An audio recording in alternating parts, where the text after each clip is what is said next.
one.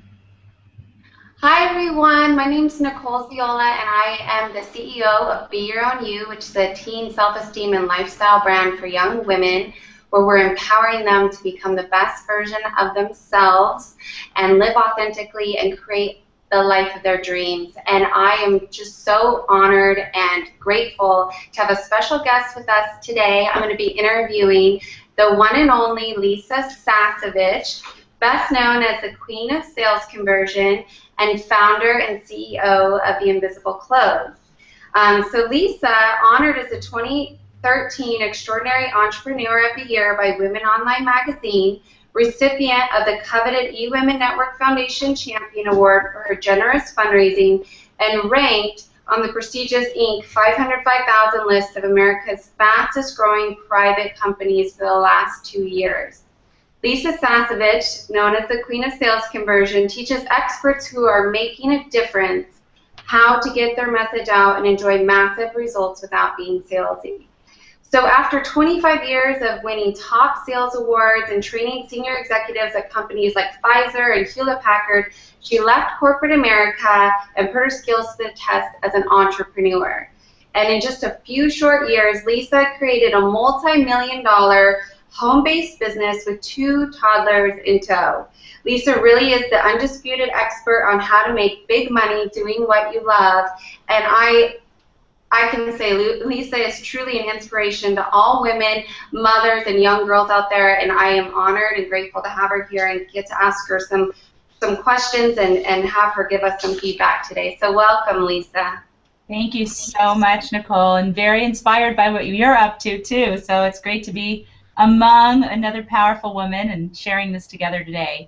Thank you so much. Well, let's jump right into it because I'm so excited to hear these answers myself. So first, being a busy single mother, successful entrepreneur, and now a recognized business mogul, what advice can you give women who are aspiring to start their own business on balancing it all, right? Because it can be so overwhelming, especially as a mother.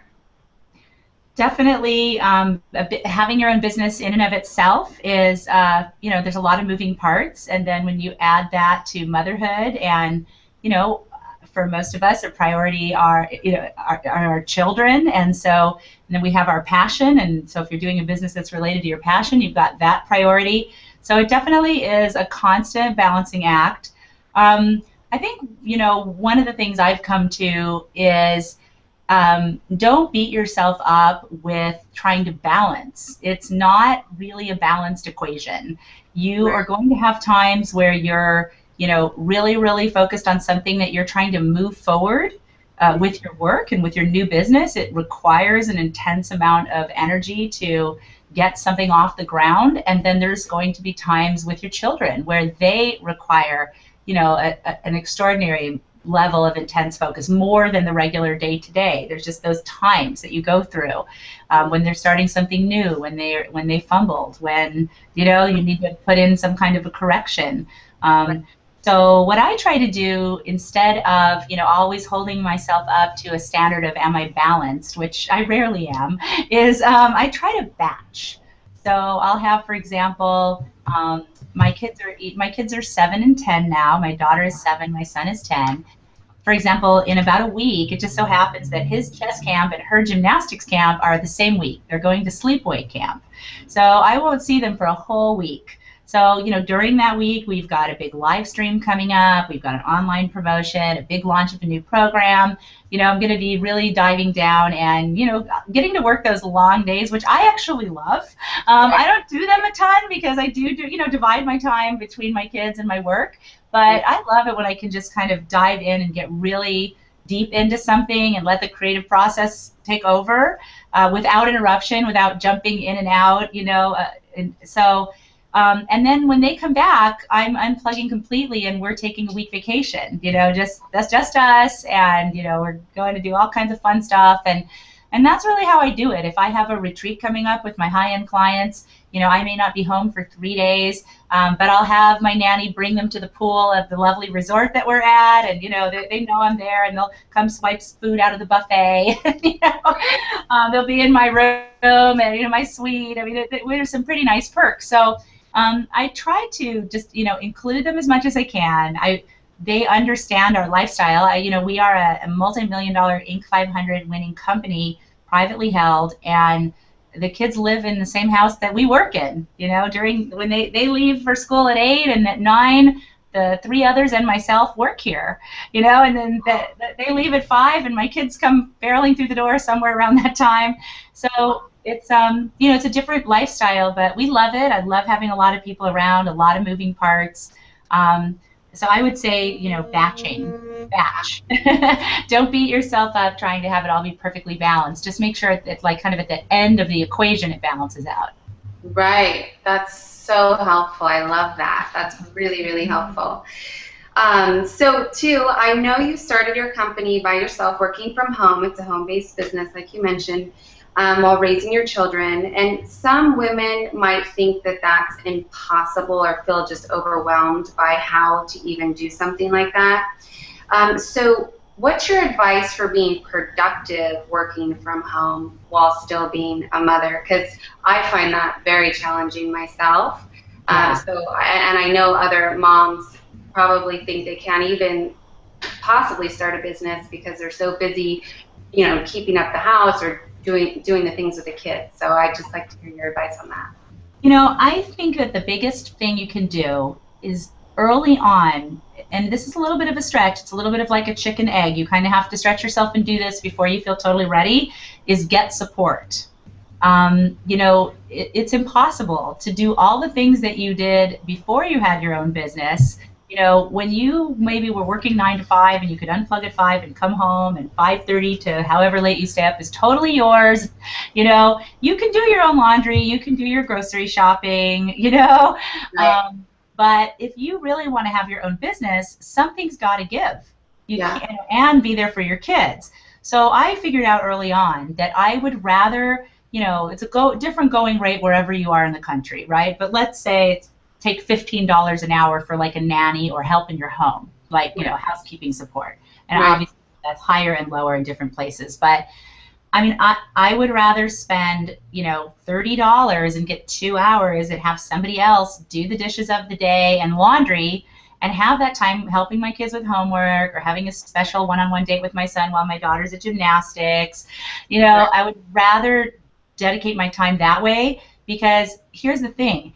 You have to be focused on that equation that you can make that $30. You can make more than that $30 with the 2 hours that you just bought toward your own business. Right. Or that it's worth that $30 for the dedicated time that you would spend with your kids. So Right. you have to kind of inch into this. But there are just certain things, I think, that cleaning your home, doing your grocery shopping, and doing your books, your finances, like paying your own bills, Right. these are 3 areas that you can carve a lot of time by getting support, and the support is not super costly.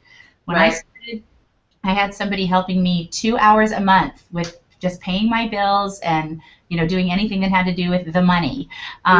And now that same person, over 5 years later, works a full day, sometimes a day and a half a week on our books and money.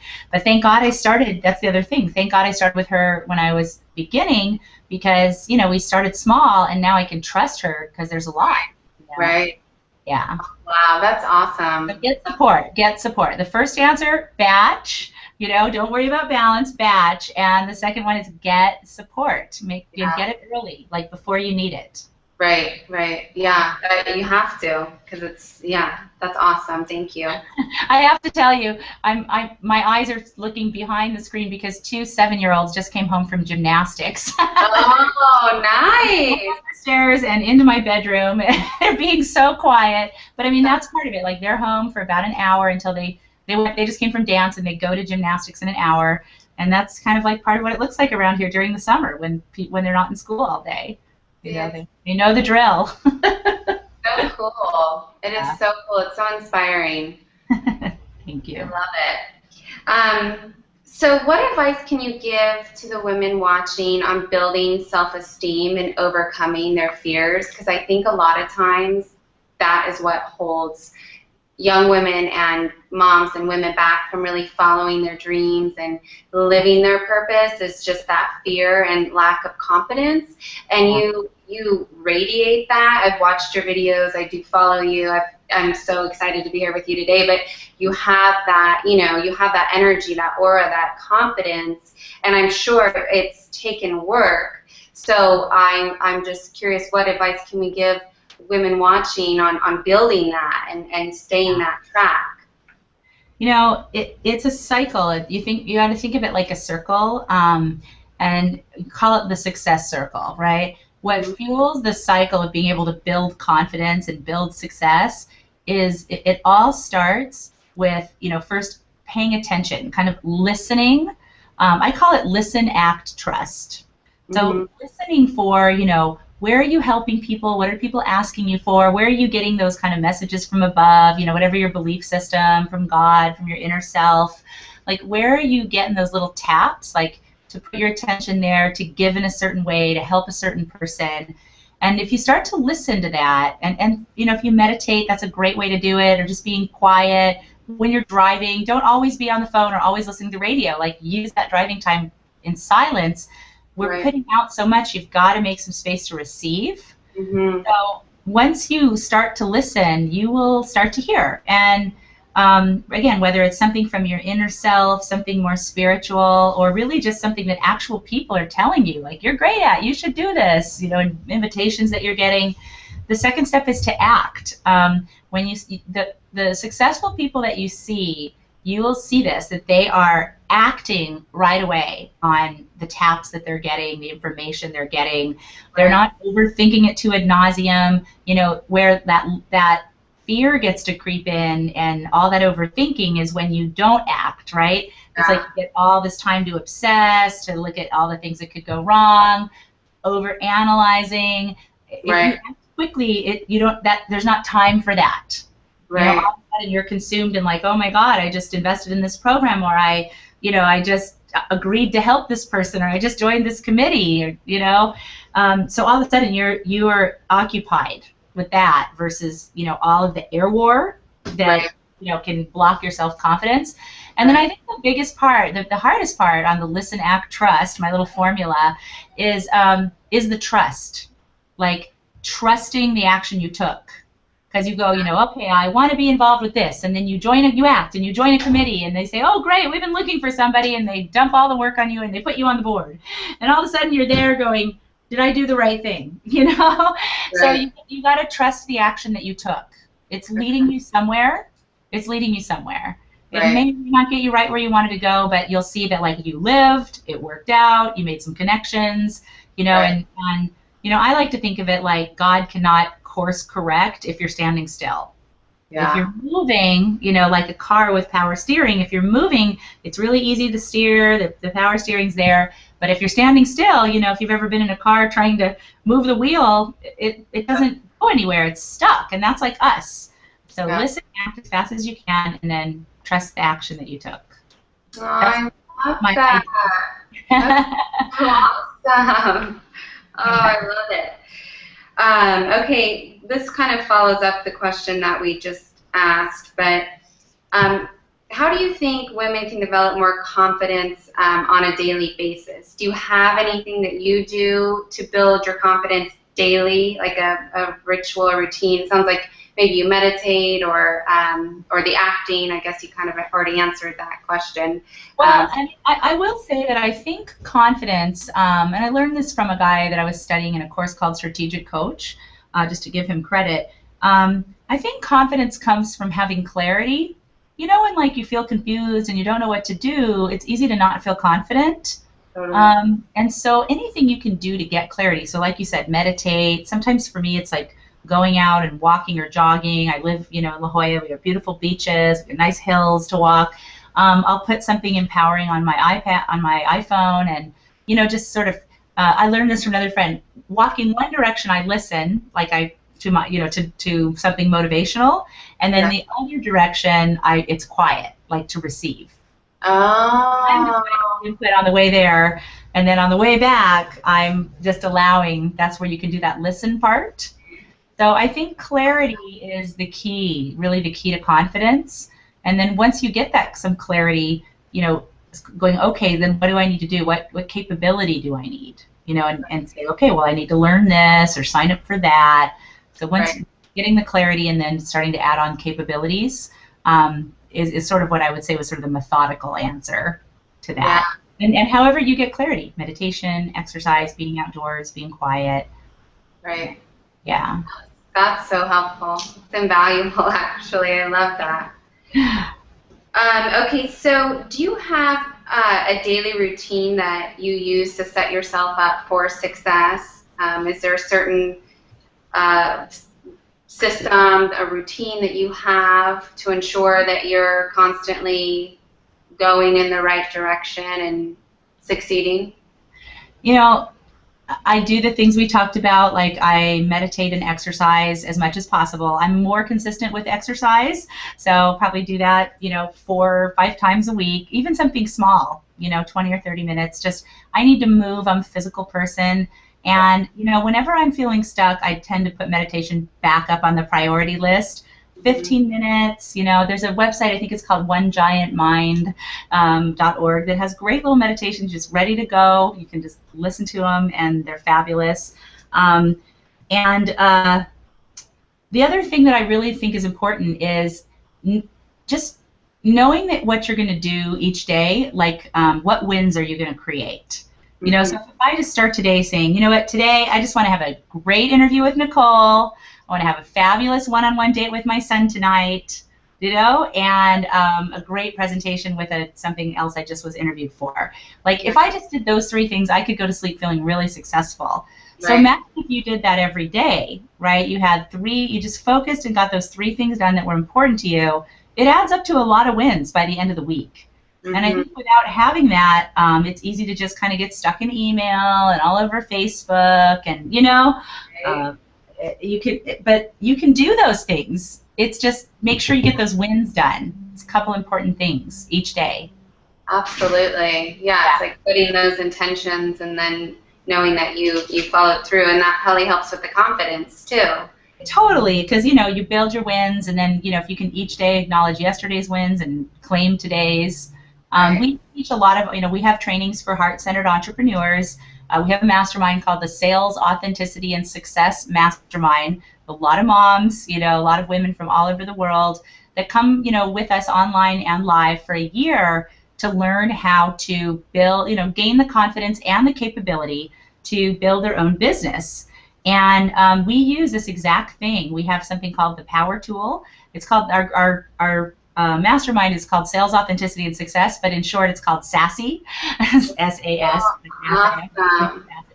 But we have something called the Sassy Power Tool that's part of that program that does this. It helps them get online, write down what those three things they're going to do, and then have a focused power hour 3 times a week. We're not even saying to do it every day.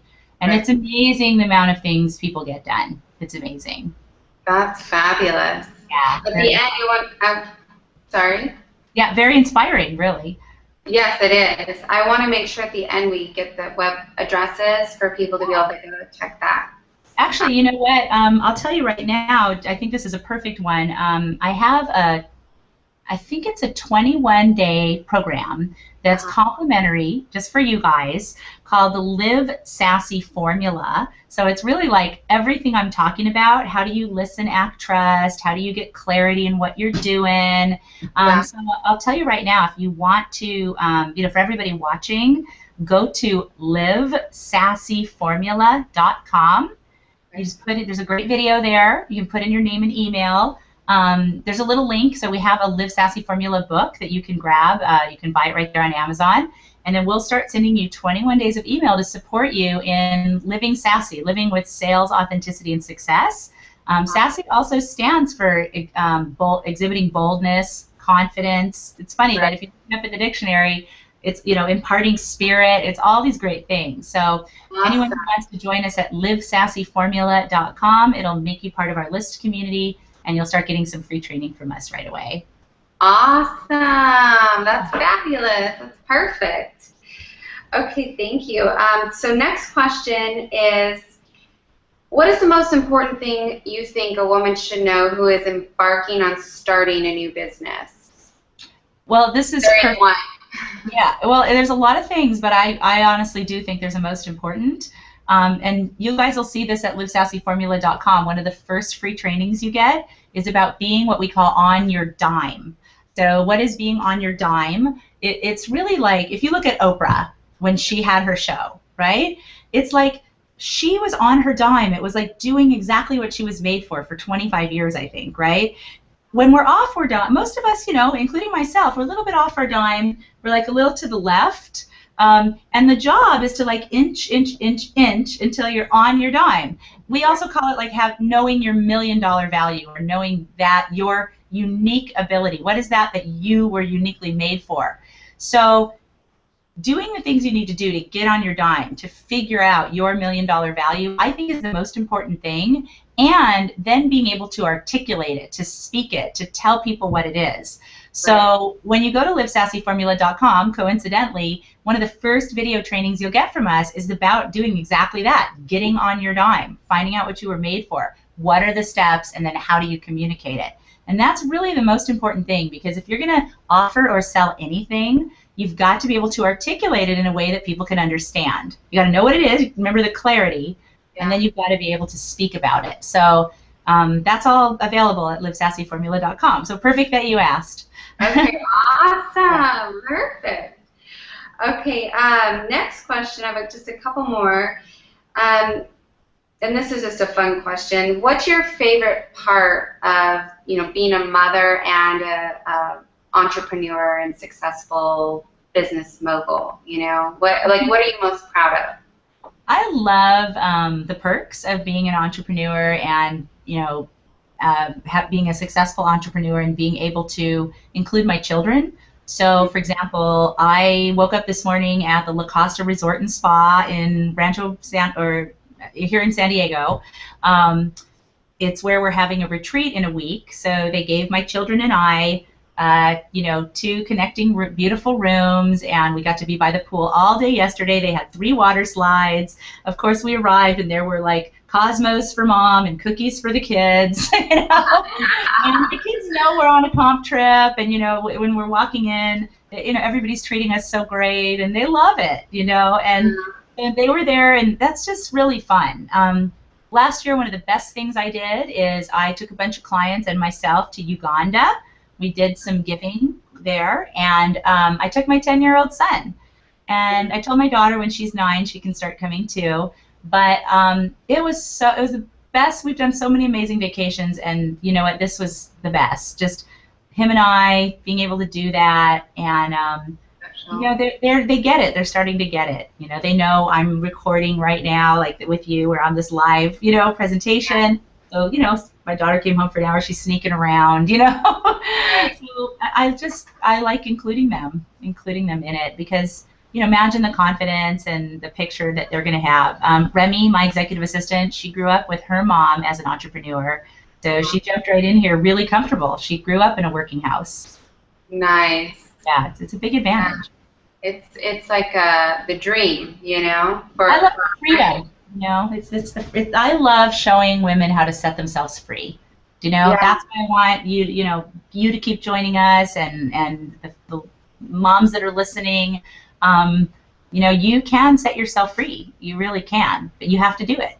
You have to be willing to do the work, and it's not always easy, but you have to recreate it. You're not the first person trying to do it.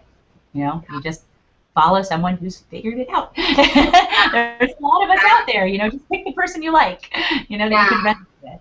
Yeah. That's so cool. That's awesome.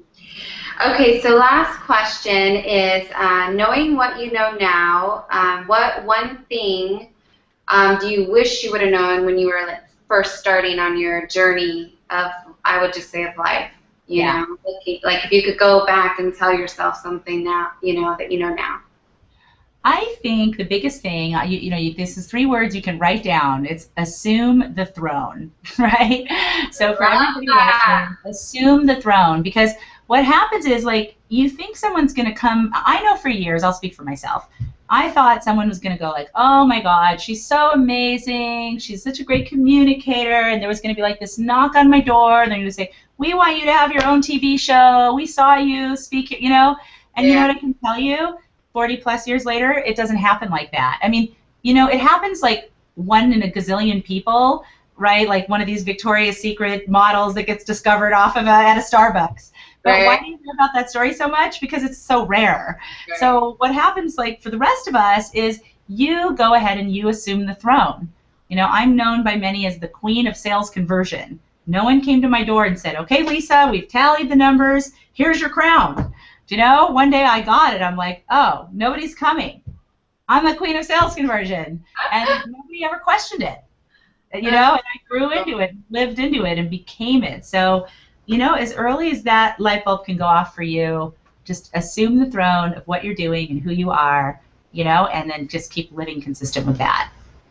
Yeah, absolutely. I love that. I always am teaching my clients, you know, to positive affirmations and envisioning what they want and setting those intentions. And I think that's exactly what you've done. And you're a proven example of how it works. You just you put yourself into that state that you own it already, and then you manifest it, right? Exactly. That's a really great way to say it. Perfect. Yes, Nicole. Exactly. Yeah. Well, You've assumed the throne. Here you are as CEO of Be Your Own You. You're showing women and, you know, moms and young women how to step into that. And that's a great example of, you know, living proof of what we're talking about. Thank you so much. Yeah. I'm just so honestly honored and thrilled to have this time with you today. I know how busy you are, and so carving out this time for us, we're just very grateful. And I know just with those questions, I mean, even with myself, it was really helpful and very inspiring. So I can't wait for everyone to go and check out your website. If you want to repeat it again. Sure. You know, it's funny because I kind of listen, act, trust. I thought of it right as we were starting to talk. I'm like, this is perfect for you guys. LiveSassyFormula.com. So it's live, L-I-V-E, Sassy, S-A-S-S-Y, formula.com. And it's great because it'll put you into a 21-day course to keep this alive, you know, for 21 days easily through your email. I've got videos in there, little things to read, some success stories. And I love it because it talks about everything we talked about today. Getting on your dime, assuming the throne, listen, act, trust. It's all there. So you're going to be, you know, going through it going, wow, you know, this is just what she was talking about, but we'll have some, you know, additional training. So I'm excited to see everybody there. It'll put you into our subscriber family, so you'll get other emails and promotions from us. And I can't wait to share. These are the tools that it takes to be a successful entrepreneur. Yeah, awesome. Well, that's so perfect, and thank you so much. And for everyone listening and watching, I also want to encourage you to connect with us on social media, Be Your Own You on our Facebook page, and also we have an awesome, inspiring apparel line. It's really just a beautiful line and very inspiring for young women, and that's shopBYOU.com. And then also I'm sure Lisa's on Facebook, and I'm sure she has a ton of great stuff on there, so be sure to check her out there. Stay connected, stay fabulous, live your dream, live with passion. Thank you so much for taking this time to be with us today, and I hope I get to actually meet you in person soon. I hope so too. I got to get my daughter into some of your fabulous apparel. So hopefully when we meet, I'll be able to show you a couple of really cute little models. We love that. Yes, we love that. Awesome. So I'll talk to you soon. Thank you so much, Lisa. All right. Have a fabulous day.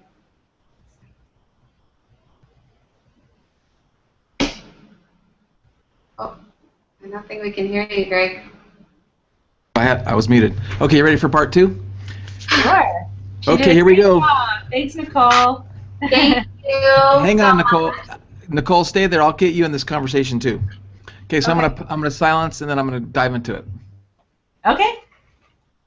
Hey everybody, this is Greg Ryder, and I'm the CEO and founder of Angel Investors Network, and I'm fortunate to have been helping and working with entrepreneurs my whole adult life. I got into investing when I was 19 years old. I then went on to become an investment banker, and I've raised hundreds of millions of dollars for entrepreneurs to create their dreams, make them into reality, and create what I call torrential downpour economics. And online, we have the web's, in my opinion, the web's best resource of educational content that does two or three things. One, we have educational content to teach the entrepreneur the language of money, which I believe is the most important skill set you could actually teach any entrepreneur, because if they don't understand the language of money and capital formation, you're really handicapping yourself to create significance and create wealth, especially when it comes to public markets that we're seeing happening every day. The most recent example I was reading in the newspaper, where'd it go? GoPro just went public, and here they are, the new billionaires on the block, right? So we want to teach entrepreneurs capital formation, how to raise capital, how to structure deals, term sheets, and then how to talk to investors to where you become a money magnet. So whenever you need money, you can get it from investors, or in some situations you can use other people's money to get involved in other ventures. Now along those lines, we have another educational department called the Investor's Edge, where now that Shark Tank TV show is so successful, people know what angel investing is. I mean, that's what we do. If you ever watch Shark Tank TV show and you see all the sharks looking at deals, that's what we do. We invest in entrepreneurs. And we know there's a lot of people out there that go, I want to do that. I want to invest in those deals. But they don't know how. There's nowhere to get the education. And let me tell you this, if you do it wrong, you're going to lose all your money. Not just some of your money, all of your money. But when it's done right, the average return on investment is 74%. Annual rate of return for angel investing, as reported by the Kauffman Foundation over a 10-year study. But keep in mind, the average is all the people that lost their money and all the people that are making 10, 20, 30 times their money, and you average that together to get that 74% ROI.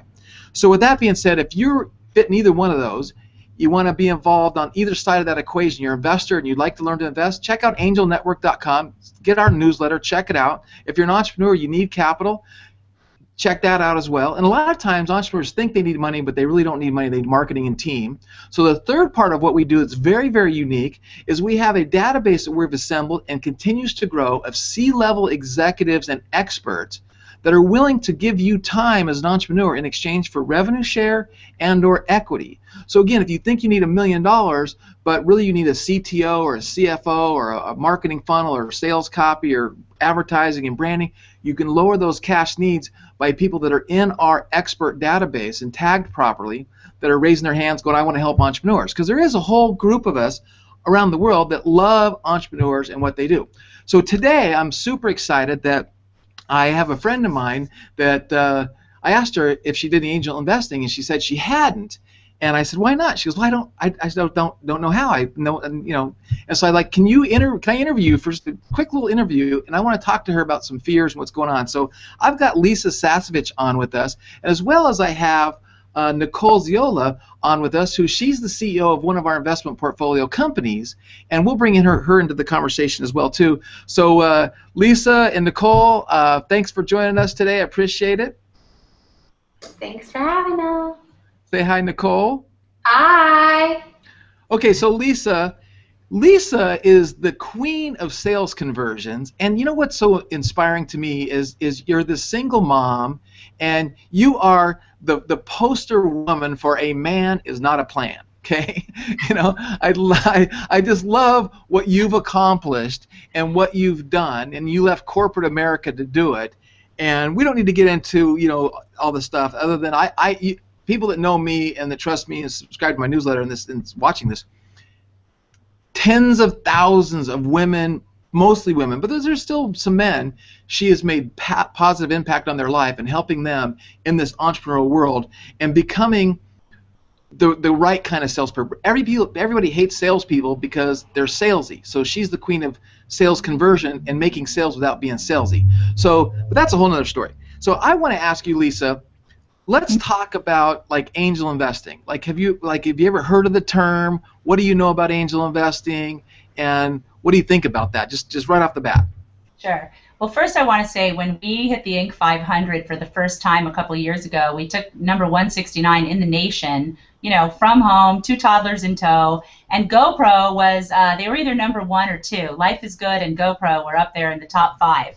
So how fun to think, right, that we were just on their heels and what's happening to them. I love it. And yes, I've heard of angel investing. I actually first was exposed to it when I was living in Tucson. My then husband was going through fellowship to become a heart surgeon at University of Arizona. And I was trying to make it as a coach, just trying to do my own business, and it was hard. So I took a job for another entrepreneur that had a company that was helping CEOs, doing like CEO roundtables. I was out there doing sales and marketing, and it was great. I got to meet all the CEOs in Tucson. It doesn't take that long, really. So that ended up being a really good thing for me. But he used to send me to angel investment meetings and go together to those. So I got to see, in Tucson, meetings about once a month with people, a lot of people in the medical field making their, pitches to the investors. And it was actually really interesting to me because the people that had the money that were there, it's funny. I didn't hear a lot of really brilliant business questions being asked. So I can see how people lose money, very easily, if they don't know what they're doing.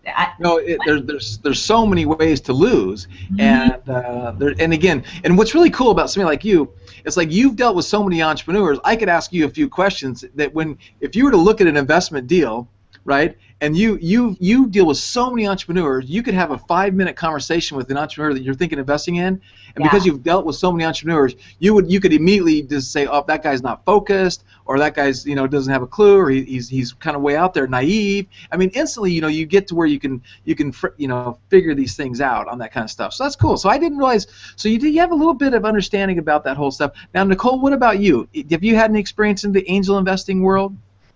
Well, just a little bit through you, when I'm trying to learn as much as I can because it's absolutely fascinating. But I'm learning through you, Greg. Okay, good deal. Okay, so Lisa, how about this? So Lisa, on the importance scale, how important do you think it is for an entrepreneur that's growing this company to basically learn about this whole idea of corporate, capital formation and the money, language of money and that kind of stuff? Well, I have to say where I am right now. I mean, we went 5 years ago. I was coaching out of my home, making 6 figures and about $100,000 a year. Figured out how to leverage the internet, some processes for how to teach one-to-many, and we jumped to 2.2 million 10 months later. Then we did 4.4 million the next year, did it again the next year, hit 5 million the next year. So we have not gone out for capital, and so much of why I do what I do is for personal freedom. This is a significantly sized lifestyle business, I guess. I mean, and I think, from what I'm experiencing right now, that about $5 million is about as far as maybe one expert can leverage their work. I think. I mean, I think we're pretty leveraged. We take great care of people. People invest very high ticket with us, and they learn and they get the results. They do the work, they get the results. So, but what I'm experiencing is that I think at about this place, that something would have to change. We'd have to change something about the way that we're doing our structure. I know that I feel like I'm sitting on a gold mine. Our brand, The Invisible Clothes, could do so much in corporate. It could do so much in niche markets. The invisible clothes for chiropractors, for real estate agents, for direct sales. There's a lot that could happen. I can't do it all. So I keep my heart where it is with entrepreneurs, heart-centered entrepreneurs, and leverage myself as much as I can to the tune of how much business we've done. Probably close to $25 million. By the time this year ends. I forgot the question, but I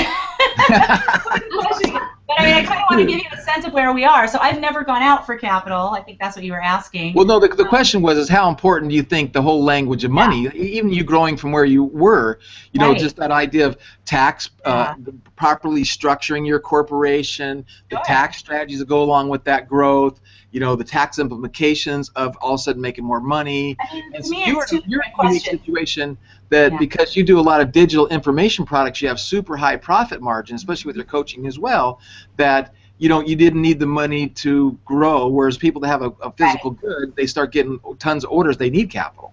Exactly. And so I wouldn't probably be a great investor in a business like that because I haven't been behind the scenes on a business that has, super high costs or physical products. I know a lot about what's going on in information marketing, training, speaking, service-based businesses. I've been behind the scenes on a ton of businesses. So it's two different questions to me. How important is it to get capital? Up to this point, it has not been important to us. But if we want to take a leap, let's say to create a whole arm, to become the next like Franklin Covey of the sales training industry, then I imagine we would need capital either through, people's brain power that are, way smarter than me, and there's a ton of them out there. Because I've figured it out along the way, or, actual capital to implement our vision. Right. On the other side, the language of money, so that hasn't been important to us yet. On the language of money side, I do think that's very important. I was operating for a couple of years, and we, grown to a decent size before I even had a business license. Like, there's no box that when you start up from your home and it tells you to get a business license. Like, I didn't know I needed one. Thank God I kind of figured it out before whoever the powers that be would have been to crash down on me. But yeah, having the structure, your corporate structure. Now we're getting into things like benefit. We used to have all contractors. Now we've got a couple of employees. So, benefits, retaining them, how little things, vacations, bonuses, 401k, navigating all those things. So there's kind of a line here. I know I'm stepping into sort of HR and the language of money, but for me it all kind of, that kind of boils into the corporate governance, which goes back to here's the $1 million question for you. So one of the questions that you ask, especially as an investor, is what's the exit strategy? And continually and constantly we run into entrepreneurs that they haven't even thought about the exit. So it's like, and again, it's like as an entrepreneur building a business, you really need to think about it. Am I exiting 10 years from now, 15 years from now? What is my exit as the entrepreneur? So what is your exit as the founder of this? Because again, what's cool about you is you've built the brand around Lisa Sasevich and Sassy. But again, like you said, you have the brand The Invisible Clothes, which could go licensing, all kinds of different things. But what is your end game with what you're doing? It's come up a lot lately because I've been doing my own personal estate planning, and so while I've parceled out and figured out everything I want about, my personal assets, I've been looking at the business. What's the plan for the business? Who would own the database, the IP? What's the plan for the team? My team is worth so much, and they've been with me 5 years. They're amazing. They can accomplish anything. So it's a great question because I need. It's a place where I need advice. How does a business like mine? The closest thing I could tell my estate planner was, I don't know, look at like Tony Robbins' business. Even though it's so big, it still relies on Tony. But yet there is enough of a brand there that there are courses and programs that sell when he's not there. I feel a little bit like that. We have a lot going on the Lisa Sasevich brand. At the same time, we have a really strong brand with The Invisible Clothes, and I think that brand has huge potential. That would be the brand that's worth, possibly creating an investment plan for. And so I don't have a clearly lined out exit strategy. I think what we have that's saleable exists in the Invisible Clothes brand, the Invisible Clothes side of the business. We went through a major rebrand last year. It was really pricey and a lot of work, but we separated out the brands for all of our products. We have a company brand for the Invisible Clothes, and then we have like a separate whole brand for me. Right. And it's sort of us just putting our toe in the water of that question, answering that question. Well, maybe that's something I can help you with at some point, because I've done a lot of that. When you look at that too, you just brought up something. So I'm involved with some kind of high-level consulting with the J. Conrad Levinson guerrilla marketing brand, where he unfortunately passed away a year ago. His wife Jeannie inherited the stuff, and now there's an effort to relaunch that brand and bring that together. And then you had Chet Holmes, who had that exit from us and his brand, and then you had Zig Ziglar, who graduated to heaven, and his brand, and you have a lot of that happening. And really, it's something that people like you got to start thinking about, putting things in place to where, one, your work can live on and it can continue to grow outside of you. So I know that a lot of the coaches are building their businesses on their name brand, but I love what you've done is you've positioned these other things to where you can start doing that. So the fact that you're thinking about it's really, really good. And another little comment I had is, like, I was talking to Clay Collins. He was the founder of Lead Pages, and they came out of the gate as an entrepreneur became cash flow positive off pre-sales, and as they got the product launched, their cash flow is doing really well. I think they have 20,000 customers paying $60 to $90 a month now. But he raised $5 million from venture capitalists because of their exit plan is to go public or to get bought out. They didn't need the $5 million, but they wanted that relationship with the venture capitalists who can bring that buyer to the table, and they wanted to get them vested interest at a lower valuation that they were okay with giving up at the time, but now they've got a big, giant, high-powered venture capitalists involved that when they get the company to X number of revenues, they start going enterprise level, they already have that VC in their back pocket that can take them to the buyout candidates, right? So there's those sequences of events that when you start thinking them through and you strategically implement them like anything else, you can prepare for that exit. And I, with my background, I love the public markets and the equity markets because that's where real wealth is created. I tell people all the time, you can't show me a billionaire other than the oil guys, in the Middle East, but every other billionaire on planet Earth is a billionaire because of stock, because of equity that they own in a company. Very few people have hundreds of millions in real estate, although there are some, but even like the billionaires in the real estate world like Trump, it's the equity, the companies, the public companies that own the real estate where they actually create the wealth. And somebody like you, Lisa, I tell people, I came up with this headline that I could market to people like you that, hey, I guarantee you I could increase your net worth by 10 to 20 times in the next 6 months.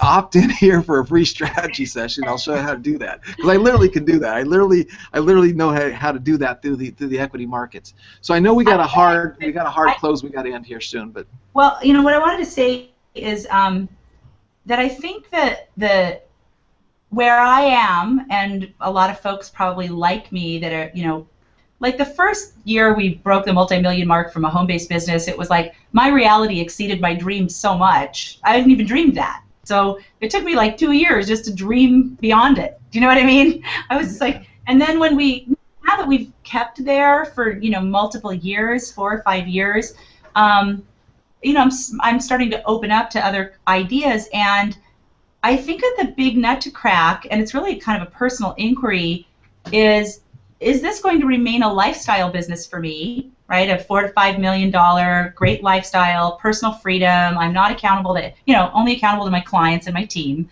But ultimately, no investors. We all watch the movie Jobs and go like, and but yet look, what the difference the company was able to make.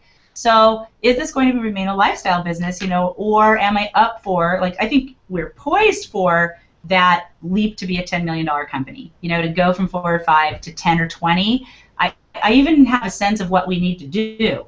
It's just a personal lifestyle choice, I guess. And, on one hand, you said you wanted to know some of my fears, my thoughts.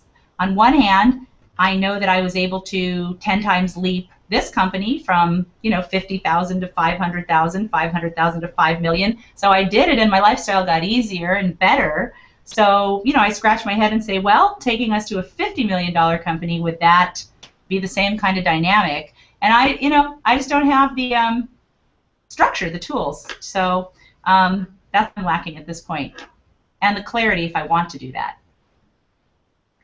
Very cool, very cool. Well, no, I appreciate that, and again, it's those thought processes as you grow, going back to the language of money and starting to get access into those masterminds and those groups and that intellectual property in somebody's brain. So whether it's this year or 3 years from now, there's going to be that time where it's like, dude, I want to retire, or I've got to take this to the next level, or I've got to hand the baton off. Where are we going? What are we doing? Because we don't want your work, everything you're doing to die. So I got one last question and we'll wrap it up. We're going to answer this really quick. Equity in exchange for education. Entrepreneurs come through your door all the time that have great ideas, great business plans. Have you ever said, I'll take a piece of revenue share, or I will take a little piece of your company in exchange for my personal coaching and consulting? I have not. I have had people ask me, make that offer to me. Thus far, it's really taken every cell of my being to run this company, so I wouldn't want to commit to that kind of, it's not that I don't think it's a good idea, I just wouldn't want to make the commitment unless I, really understood the scope of what I was offering to help them be successful, and that I knew for sure I could give it. So Haven't Well, been able to and take to my me, hands off this wheel long enough to put them on another wheel so far. Except in, I do it all the time, I guess. I coach in exchange for, we have $100,000 clients, and I take my hands off this wheel and coach their business, coach them to run their business. So I think it's mostly just not knowing exactly how to structure the deal. Would be probably the capability that I lack to have said yes to something like that. Very cool. Well, it's one of those things that, as I outlined in my intro, that we're looking for C-levels and experts that for the right deal, the right company, maybe like for you, like Be Your Own You could be that company going, hey, I'll help BU, I'll coach BU, I'll bring the management team in, but give me a piece of equity or give me a piece of revenue share, because it fits so in your bailiwick, right? Right. And you can leverage your existing customer base to drive revenues and sales in this brand. But the point is that I think my daughter would just want T-shirts. That's probably really all it needs. Then we're in. Okay. A lifetime supply of T-shirt of the month club coming your way. I don't want to forget to say that for anybody who is watching this that just wants to see what we're up to, free sales training from Lisa.com. More than happy to give out some of our work to get people started. Free sales training from Lisa.com. It's just a great way to learn how to boost sales using the invisible close. Yeah, check that out. Every entrepreneur needs to learn what Lisa teaches because it helps your revenues. Your revenues helps your growth, and your growth helps your your everything, and it helps investors want to invest in you. So again, I want to say thanks, Nicole, for hanging out with us, and thank you, Lisa, for this interview. This is Greg Ryder, CEO and founder of Angel Investors Network, and if you need any help as an entrepreneur, you need to check out angelnetwork.com. And if you're an investor and you want to play in the realm with the sharks, join myself, Kevin Harrington, Laurel Langmeyer, and about 1,200 other high net worth individuals. We'll do the due diligence. We'll find the hot deals. If you want to invest right alongside us, you can. If you don't, no skin off our backs. But we syndicate deals with our investor network, and you need to check that out at angelnetwork.com. This is Greg Ryder saying thank you very much, and do what I do. Wake up every day with an attitude of gratitude, and then tell somebody you love them. Love that.